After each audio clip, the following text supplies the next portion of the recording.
hi everyone, I'm Man from Let's Recover, and today we have a very good friend of mine, Adrian, and we're gonna be talking about this topic that is quite close to a lot of people with addiction hearts, and it's about managing emotions, number one, and we're gonna hope to touch on character building. But first, we're gonna talk about managing emotions because I think Adrian and I and a lot of people in recovery struggle with this, and I think generally it's I think we've discussed this before that because we're very sensitive beings and we're very on top of that we have overwhelming emotions, like it's sensitivity plus overwhelming emotions. It's very unmanageable, the emotions part. So we're gonna hear what Adrian has to share. Over to you, Adrian. Okay, thank you very much, Marv, for the opportunity to talk to you on this subject, which I know for a fact affects many people in recovery. Okay, so I guess what it was like. That's where I would like to start. And I grew up in a household really whereby everything I'd done and said was picked on, ridiculed, and made a joke of. Growing up, I'd lost my voice. I preferred not to say anything. I often walked out of rooms, ran away from discussions, and so on to avoid that feeling of uselessness and shame and guilt. Not being good enough was really where I came from. Okay, so I guess how do you go? Where do you go from there? And I guess I could say more there, just flooding into my mind. How many times did I walk away from a conversation, kicking myself, saying, "Why did you do that? Why can't you just say how you feel?" There was this inability to say what I was feeling. Okay, and I never trust those feelings either. That was the second part to it, just to elaborate more, and just the sense of not fitting in. That was the key, that not having the playbook about how I was supposed to interact with others and vice versa. I just didn't have that playbook. So I was really lonely, very isolated, and people would call me super shy. I'm an introvert by nature, but yes, I would back out of a lot of situations whereby I would be at the front. I didn't want to be a center of attention ever. The center of attention came later, but for all the wrong reasons. Adrian, I really totally relate to that. I mean, yeah. It was like since childhood, since in school days, I had exactly the same. And you know what was very strange is, on one hand, I'm afraid of not being liked. Yes. But at the same time, my behavior was creating that people not really liking me because I didn't join in. I was alone in the corner. That's what like you said there. So what one thing you were talking about, and it exactly fits this. Because I didn't have the playbook, I always overreacted. Yes. I always had extreme feelings. Okay, and these feelings are, so for instance, if I won something, which is regularly, I won something because of the talent that I had, but it was never enough. Oh, it's okay, I won, so what? I expected that.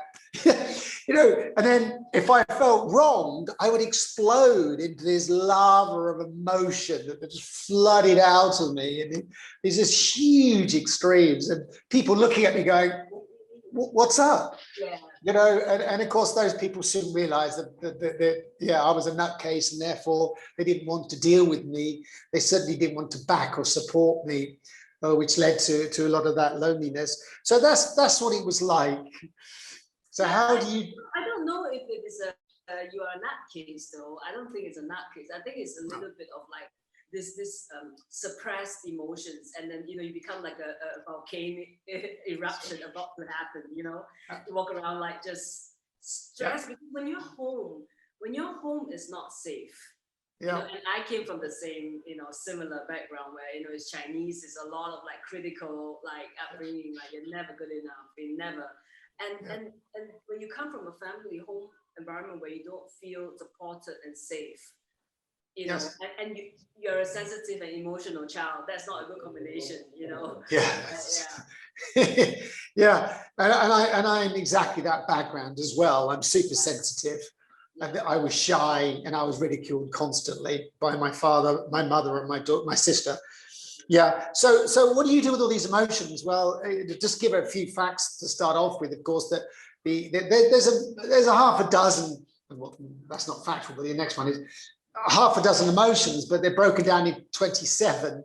Okay, 27 feelings. Let's get it right. And I could have all of those in one day. So I would go up and I could go down and I could go back up again. Alrighty. And I couldn't control any of that. See, so the idea is that your emotions, they're subconscious.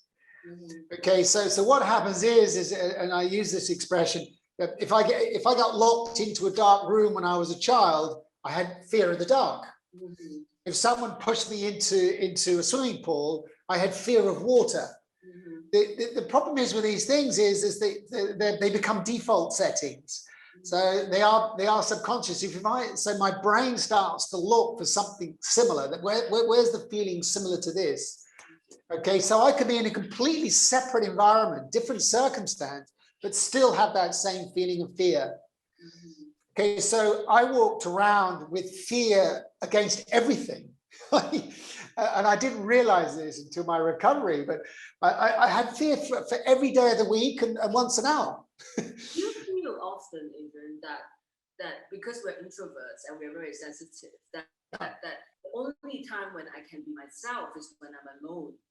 You know, and every time I go out to meet anybody, any kind of social environment, like school, for instance, it's like a torture for me.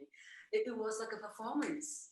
You know, I felt like every time I step out of the house, I have to do this, I have to perform, you know, because by nature, you wouldn't like me. That's how I think, you know. I so relate to that. And the way I describe that is, you know, and I ask this of other people as well, you know, I could be lonely in a room full of people. Yeah, that's me. And 1 to 2 hours of networking, around 2 hours of networking, I'm physically and emotionally exhausted, absolutely exhausted, and I have to leave. Because exactly what you said, I have to put it out there for my work, okay, but it doesn't make it any easier. And yes, practice makes perfect, but it still doesn't make me feel good about myself. So yes. I have a couple of solutions, but I want to hear yours. Yeah. Okay. Well, mine was really a recovery situation where I started to rebuild, and I knew that what I'd left behind. That's what I left behind. But what did I want? Okay. So this is where we start looking in the mirror to define who we are. What are we? Okay. And I, for one, really needed to look very hard at who was I? What did I like? What did I dislike? What did I want? What made me happy? Righty. And in all honesty, I had none of those answers. I had none of those answers. So you can only look in the mirror, but there's a lot of emotions and feelings towards these things, right? Who do I want Adrian Hawkins to be? Okay, so what I wrote down was 6 topics. If that's what you would like me to go through, Man. Or break them down and have a discussion against each part, because you have to start somewhere, and there was a catalyst that created that. And the first one for me was taking on board professional help. Let's start with them first, because they opened the door to a new way of thinking. So I found myself a therapist, and they started to work on the analysis of my life to date. Right, and obviously it's Pandora's box, right? So every so many weeks you have another revelation, and oh my God, do I do that? And then having to look at it more closely. But I say they because I've had 2 in a number of years now. But the individual I'm working with now is really on point, and I follow a lot that she suggests. And the next part to this is really journaling. because writing things down is you're actually talking out loud. It's the same. You're putting in writing, and I have an old booklet which I've filled up and little pieces of notes from when they've come into my mind, and I'm able to normally once a week on a Saturday morning I'll sit and I'll read. I'd write some more, and I'll read through last week's and the week before, just to check on myself. Am I improving? Was that situation? Has that situation happened again, and how have I dealt with it? Which I'm going to talk about more in a minute. Okay, so journaling is a wonderful way of keeping you honest. Okay, because when I feel as bad as I used to feel, my alter ego wants me to be a superstar, right? And I believe that I'm a superstar, but of course the reality is quite different to that. Right, I'm a long way to go before I reach that phase. It's a survival technique. It's not who I am. So being honest with yourself allows you to work on who am I really? Okay, and we've just discussed those key points. I think journaling. Yes. Before that, I think before you can go into therapy and journaling, you have to stop the addiction, right? Whatever the addiction is that you have, because before you can know yourself, you can't run away from yourself and know yourself at the same time, right? Same time. Yeah, yes. Oh, I didn't know you want me to talk about that. Yes. It's fine.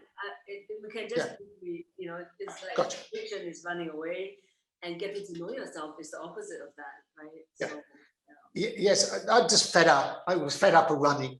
And I just had to suddenly turn around and say, come on, Adrian, you've got to sort this out at the grand old age of 52 at that time. So 52, 5 years later, and here I am. Okay, so we've dealt with therapy. Journalism, very important to me. Within journalism, also, I recommend gratitude lists. I've written a lot of gratitude lists. Okay, and why do I say this? Because this started to make me focus on the positives, right? Because human nature, all of us are human nature, we are designed to focus on negatives. It's the way our DNA is built. All right, great when you're a caveman, worrying about what's around the next corner.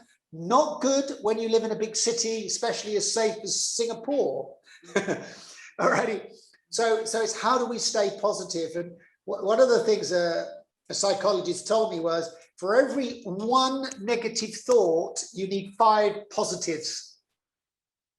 What about that? What about that? And I remember the days where my whole life was negative. Oh.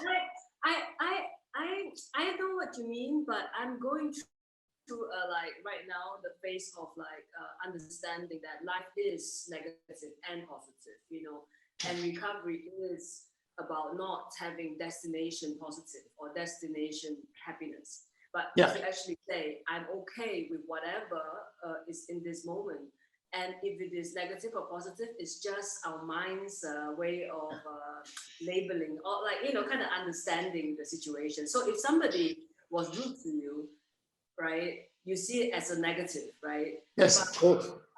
Yeah. But often, right? On hindsight, you realize that actually it is kind of good. What they said was true, or you react. I react badly because what they said was bloody true. Damn it! And then actually, my reaction, it was a practice for me. Like my reaction was I voiced out something, for instance. I didn't voice out in the past, for instance, and then you realize that actually it's really positive. So I don't know, I feel like we have to be careful when we label things as negative. Sometimes it's like, if you're tired, you think it's a negative, but actually it is your body's way of telling you need to rest. You need to rest. Yeah, I like that a lot. I like that a lot. Well, I'm going to swing back around onto that one, because I was moving into the area, now you've said that, into resilience. So the idea of resilience is, yes, I have a negative feedback or I have bad news. Well, resilience, the idea of resilience is how fast I bounce back from that. Okay, and in the bad days, my dark days, if I had a bad discussion with someone or an argument with someone, for whatever that reason was, okay, I could ruminate, cogitate, and be depressed about that conversation for weeks, if not months. I'd keep playing it over in my mind 1,000 times, trying to prove that they were wrong, I was right. What happens with resilience is that you actually let it go, right? You just let it go and start believing in yourself. Right. That's really where resilience is. So instead of looking at things out as insurmountable, that's when you come in. Now we can look at seeing them as, well, okay, well, I'm not dead, I'm still standing, and I still got options. Right. So that's what you were saying. So one door would close, but another one would be open. Yeah, and then you choose the positive side of that. That's classic resilience. And I think resilience for me is a lot about acceptance, Yes, exactly. So your situation you're in, yeah. And acceptance. Yes, and that's all learned. That's all learned. This is the wonderful thing about the human mind is the fact that we can learn everything again, as much as we're flawed because whatever experiences our lives are, we can also re-engineer that, and we can choose to be the person we want to be, slowly but surely. A very interesting question. Being who you are now and what you know now, if you go back to your childhood, what would be different? Would anything be different? Yes. Well, fundamentally, fear. Okay, I don't live with the fear that I had as a child. It's that simple. I mean, I've got pictures of me as young as 4 years old, and I can tell you there wasn't a picture of me laughing ever. Same. Ever. I'm just wondering when the next bus stop's going to start, because it's going to, literally continually vigilant, especially over my parents. Yes. So yeah, there's the damage nowadays. Nowadays it doesn't worry me at all. Okay, that's way extreme comment again, but I'm able to see things in reality. Okay, this is not going so well. What can I do? Do I stay and ask further questions, or do I take some form of action, or it's nothing to do with me, let someone else deal with it? What are my choices, right? And you've got to say the right thing at the right time to the right person, as we were talking about, and that's not easy to learn. That's a lot of learning involved in that, and sometimes I get it right, and sometimes I get it wrong. Okay, but I'm very quickly able to see it. So therefore, I forgive myself first. This is what you were talking about. I forgive myself first, right? Then I forgive them if I need to. Okay, yeah, and then we just move on. They're having a bad day. Okay, they're emotionally connected to this. So who am I to say that they're wrong, right? And that's not my job. That's for them to figure out. Okay, so that's kind of a long subject around journalism. Yeah. Yeah, but okay, I'm just going to add in another one right now. Okay, and I think it's relevant here is talking through your feelings, to another human being. This one was really big for me because I didn't trust anyone, no one, right? Didn't trust anyone. Right. So when I had my opportunity I had no choice but to trust somebody else. I was terrified, of trusting somebody else. Okay, what would and I came from a very codependent place, right? And that went badly wrong for me, and I got super hurt, and broke my heart as well, and cost me a lot of money. And all these other things. So, but I started to unpick that with my therapist. I started to learn what the circumstances were. What was my part in that? Okay, and that was critical for me, learning what my part was. Okay. Well, the codependency. Yeah, no, that's a fair one. I mentioned codependency, and I'm talking about relationships first. Although you can be codependent with your company, which I was. So I was codependent with my company, I was codependent with my girlfriend, and I was codependent with my then therapist. So yeah, I know. again, if you look at my part in all of that one, yes, I certainly allowed and created that codependency because I wasn't accountable for myself. Right. I let somebody else make my decisions for me. Yeah, right. The work made the decisions. My girlfriend made the decisions. My therapist made the decisions. And I went out of my way to get them to tell me what to do. Right. And I thought I was the hot shot. Clearly not. Good question. It's a fear of failure, right? Yeah. Okay, yeah, that was a lovely expression we talked about yesterday. Yeah, there's two things us type of people worry about the most, which is fear of success and fear of failure. And it's true. And it's true to me. I'm still working on those two things.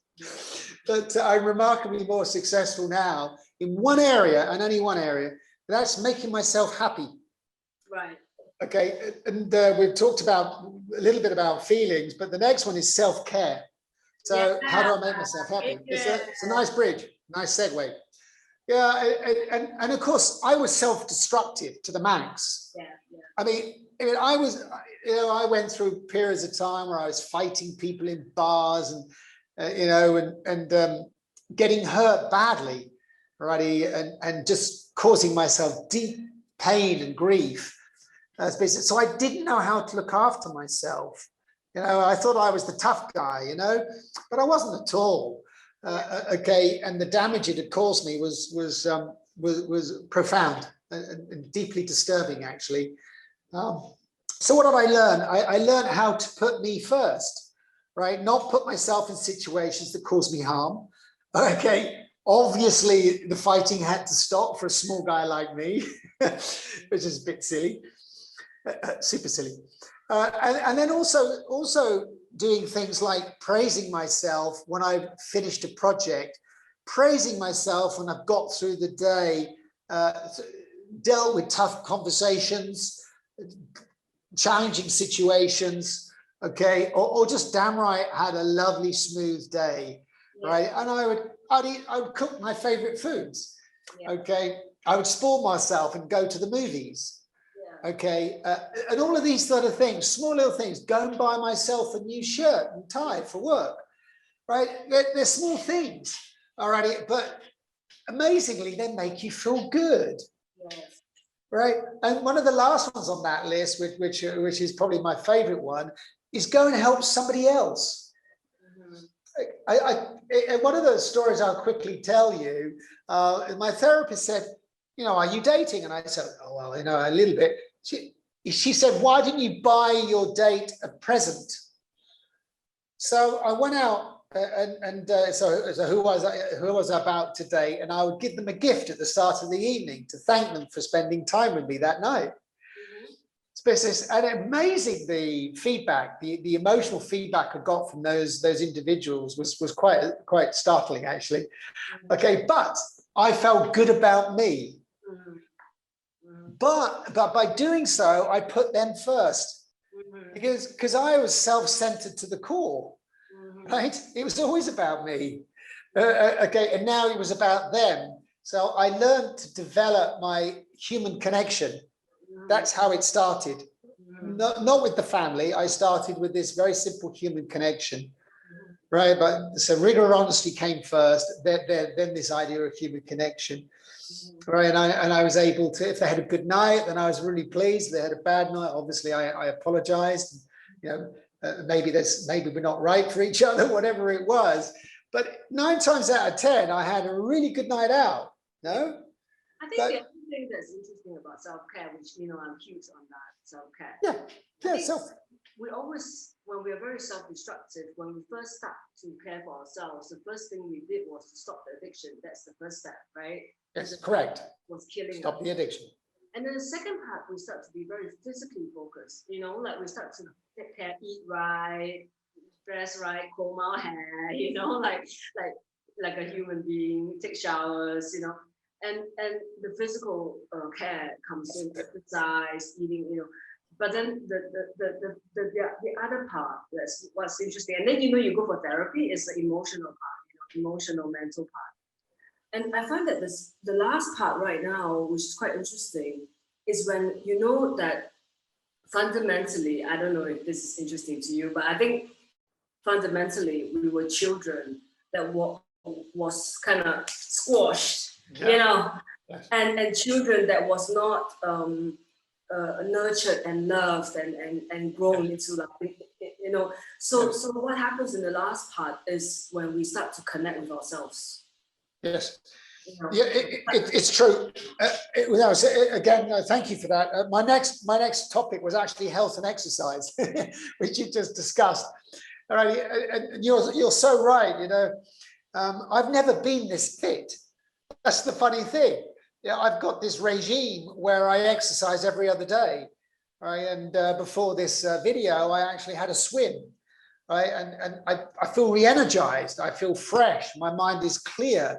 You know, and I'm able to do more things than otherwise I could do. So health is, so the food is one thing, but obviously the activity is something else. And you learn through these small things, you actually learn disciplines. Okay. And the discipline for me is to get things done, because I was one of those individuals which would start everything and finish nothing. I wasn't able to finish anything. So even these little disciplines allow you to start working on things until you figure them out. You solve the problem before you move on.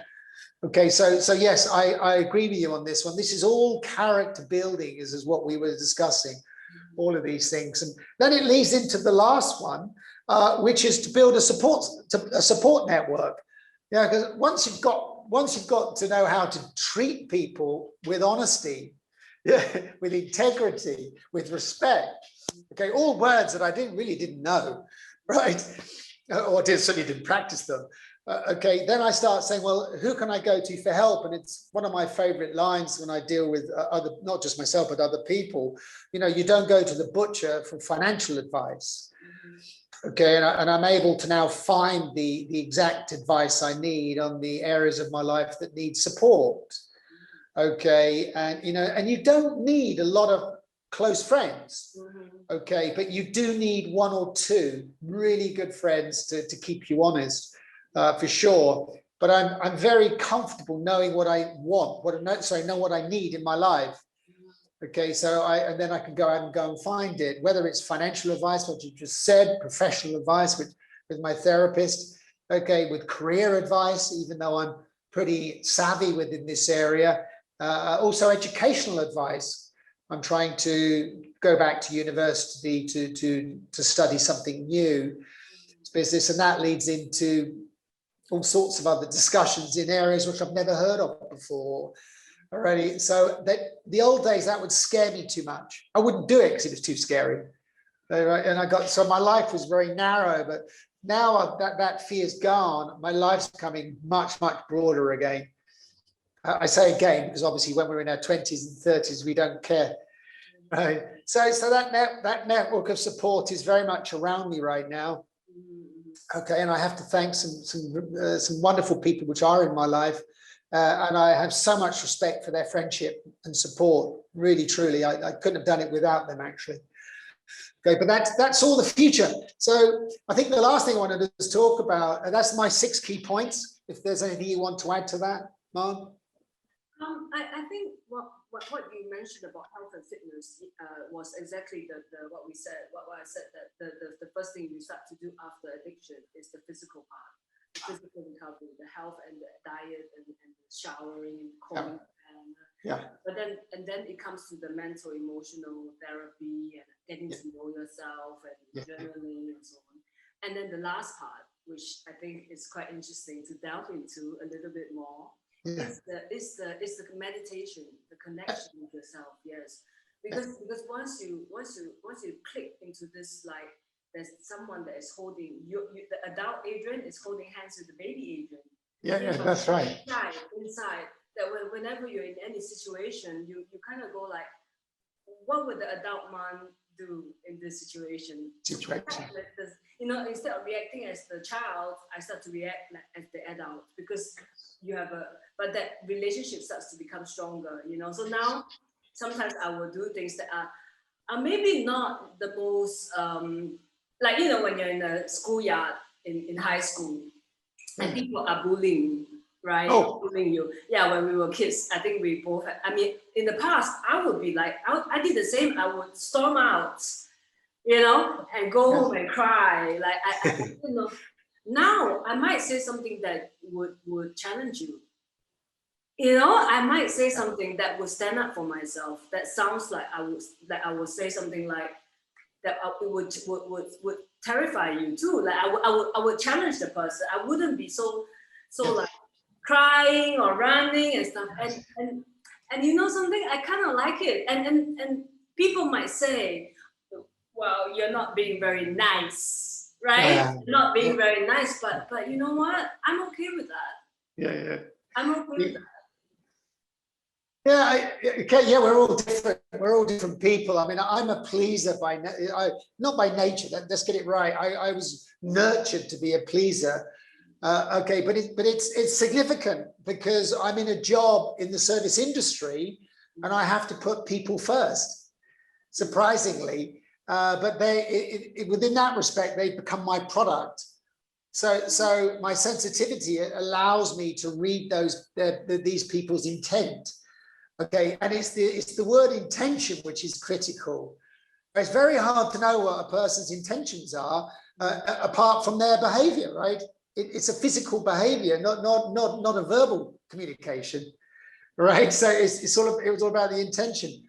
But what I pray for, sadly it's no longer daily, but it used to be, is to do the next right and honest thing regardless of self. To do the next right and honest thing regardless of self, to keep me connected to my fellows and to the God of my understanding and the universe around. That last one's critical. Okay, so how do I fit in?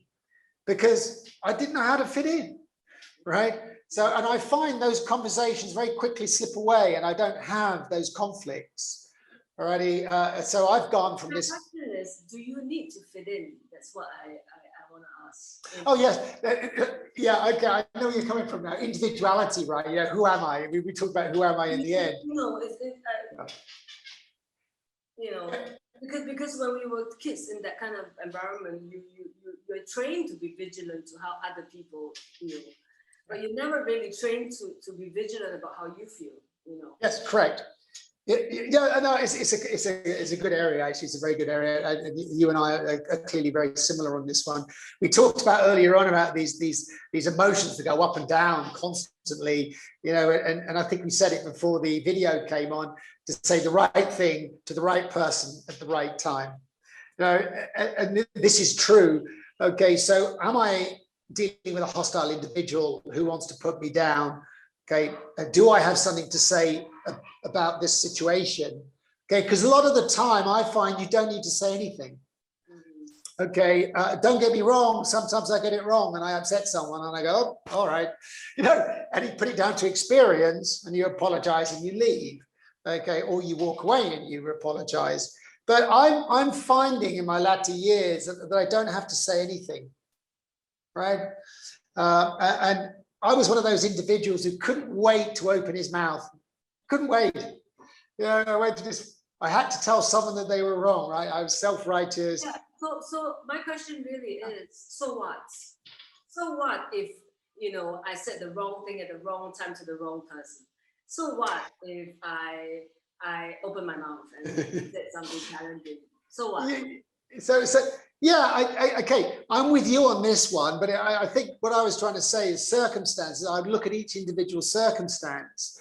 All right, and I'll give you an example. I was in the queue at the local the local supermarket, small little supermarket, and this guy in front was berating the person serving, the cashier serving, and I had to say something. Yeah. I had to say so because I thought he was being downright rude and obnoxious. His business, and the individual behind the counter was stood there, literally like a rabbit in the headlamp of an oncoming cars. And I said, excuse me, sir, okay, would you mind treating this person with respect? He's trying to serve you, and there's people waiting. And the cashier, to my surprise, turned round and said to me, let me deal with this. Right. Didn't want me to get involved. And of course, the guy that I'd said it to was took umbrage to that immediately. Gave me, really nasty stare. And of course, I looked back and went, I realized there and then, right that split second, I said, why did I open my bloody mouth? So this is what it is, right? There's nothing wrong with it. That's what I'm trying to say, because when we were like fearful children, right? We were trained to please and to shut up. These are the two things that we were trained to do. So now, right, when I don't behave like when you said that you did something that was right. Yes. So you whatever their reaction doesn't matter. The point is that you did something that was right. Yeah. Try to help. You were kind. You were being right. You were helpful.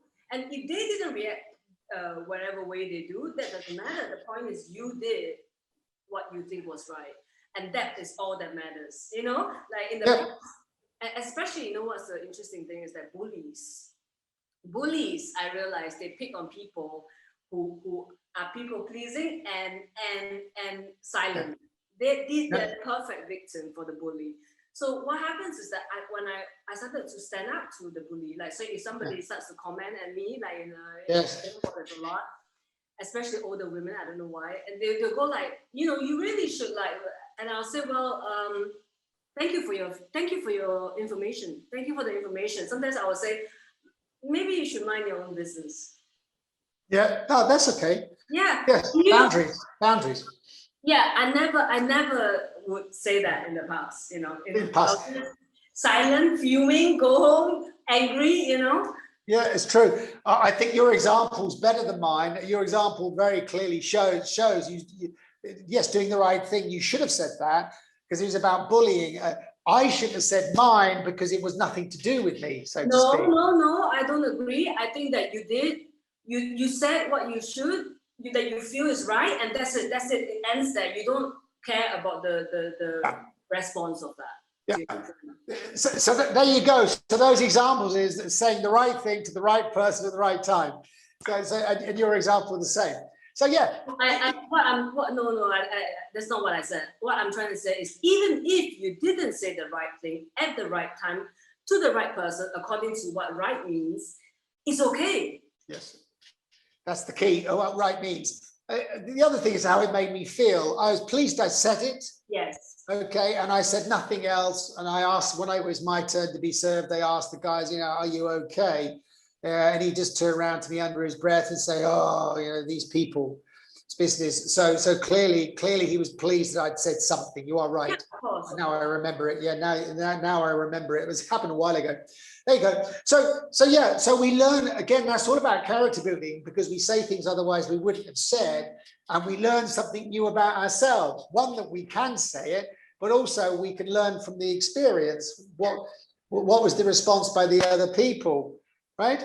Well, I mean, I think what would be really interesting is if you start to disregard the reaction of other people as a gauge of whether it was right or wrong, and have the gauge of what's right or wrong according to Adrian.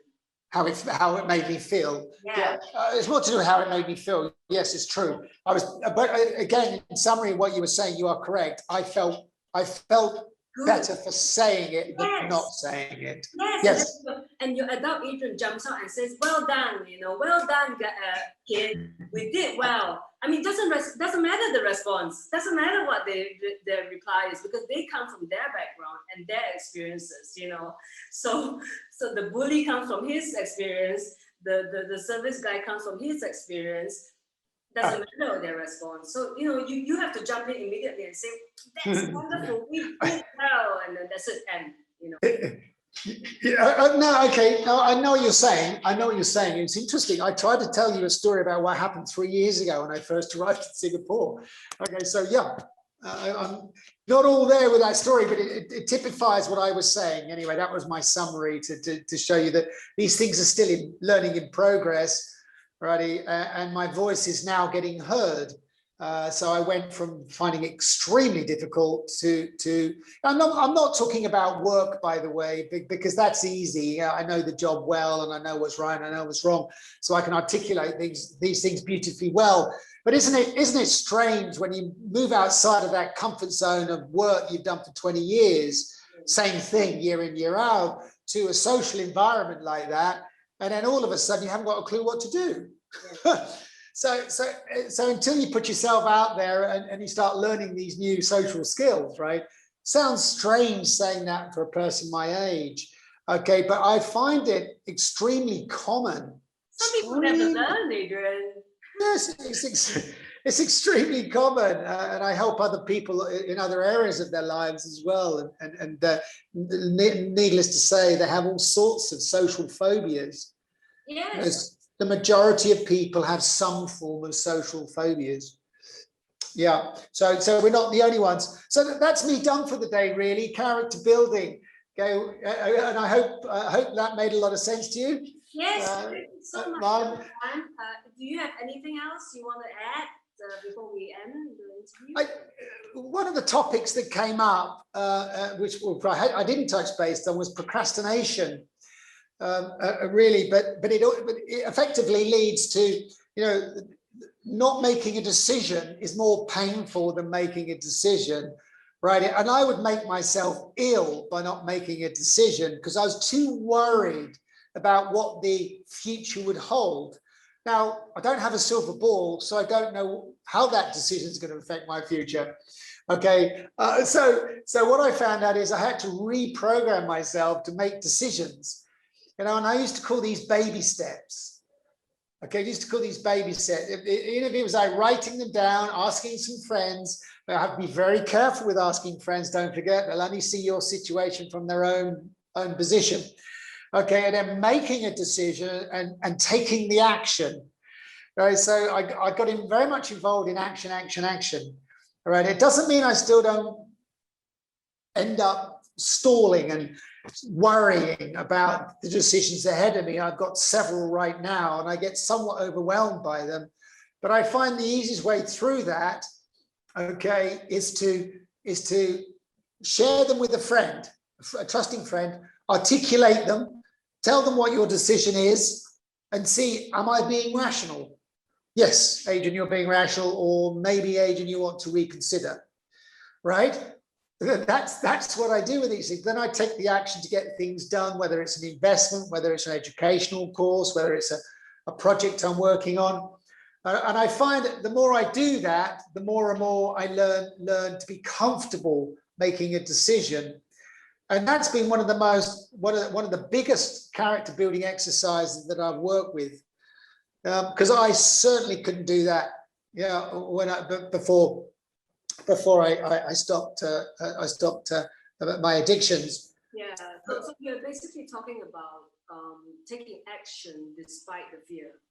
Yes, taking action despite of fear, and learning how to walking through the fear, like moving and working through, even though you have the fear around you.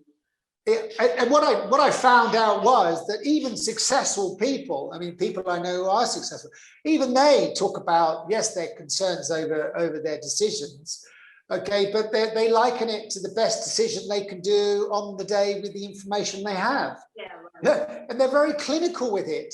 They're very clinical, and they just get on and do it. And they have the confidence in themselves, whatever happens after that, they can deal with it. Yeah.